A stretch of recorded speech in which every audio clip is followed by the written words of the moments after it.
Okay, here's the example game for you. Here's a game I played against one of my friends. I didn't go book for too long. As usual, my friend he left from the book pretty early. Okay, and we'll see here.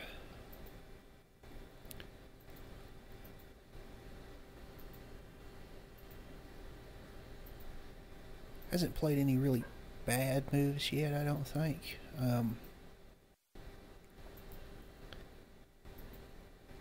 Now, this I would say is a bad move. A lot of time when you have a fianchettoed bishop like that in front of your king, your opponent is obsessed with taking that bishop away. And in most openings, now there's an exception in the modern opening and the related perk, but in most openings, you don't need to worry about it. If they're taking your bishop, your light squared bishop away with their light squared bishop, it's not really hurting you, and really it's not the best thing for them to be playing because they have more efficient moves. So don't worry about losing it.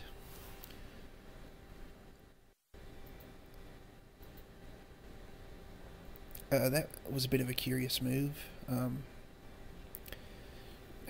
In talking about the Reti, good pawn structures are important, and he's it looks kind of odd because his bishop's not there in there. I mean, he could stick it in there, but just doing that there without a bishop ready to pop right in there just looks a little bit weird, and it just I wouldn't say it's ideal.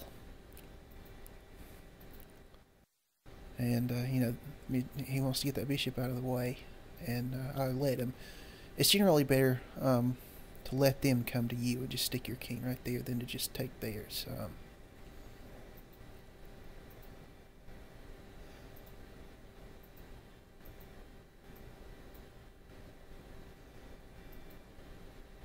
And he keeps making these pawn moves, and you'll notice since he's just freely given away his white square bishop, just traded it away.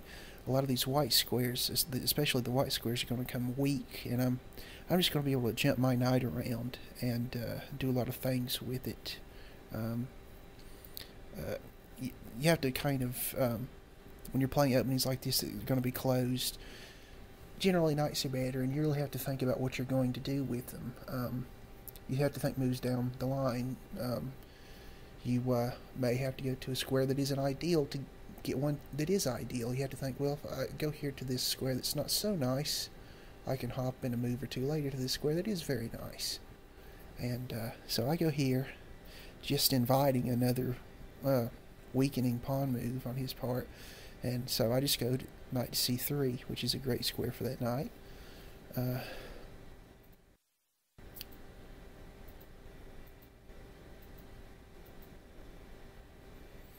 uh, I don't know why he did a5 there, because then I can just poke my knight in there and it's an undisputed outpost. It's a pretty strong knight. And here he was obsessed with taking my fianchettoed bishop away, and now he's obsessed with not losing his. It would be best for him to not worry about it and either actively trade or allow it to be trade. But what he does, because he wants to keep that bishop, he does that, which is very bad because it's just blocking your bishop in. It's not doing anything. It's back behind that pawn, and it's not exerting any kind of control. He might as well just have gotten rid of it. Um,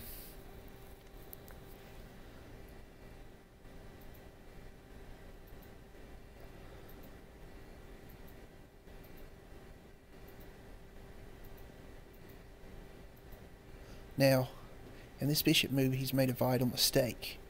Remember me talking to you about these, uh,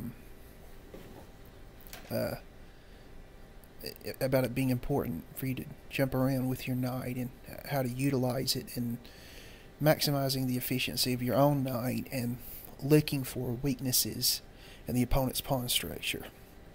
There's a move I've got right here that gives me a clear and decisive advantage. If you want to guess it, you can pause the video for a second and then come back and I'll show you what it is. and it's that right there. I win a pawn and a rook for my knight. And after that, I win the game pretty decisively.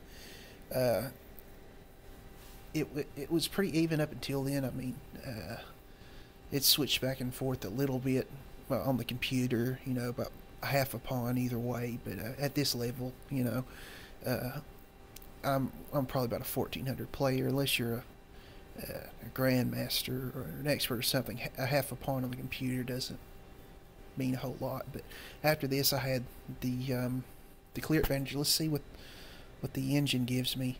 It gives me 3 pawns worth of an advantage, and so just some things to keep in mind. Watch those pawn moves. Don't weaken your pawns. That's kind of the essence of the Reti anyway. Look for pawn weaknesses and see if you can kind of poke around and prod to get pawn weaknesses from your enemy or your opponent. We don't want to be too adversarial.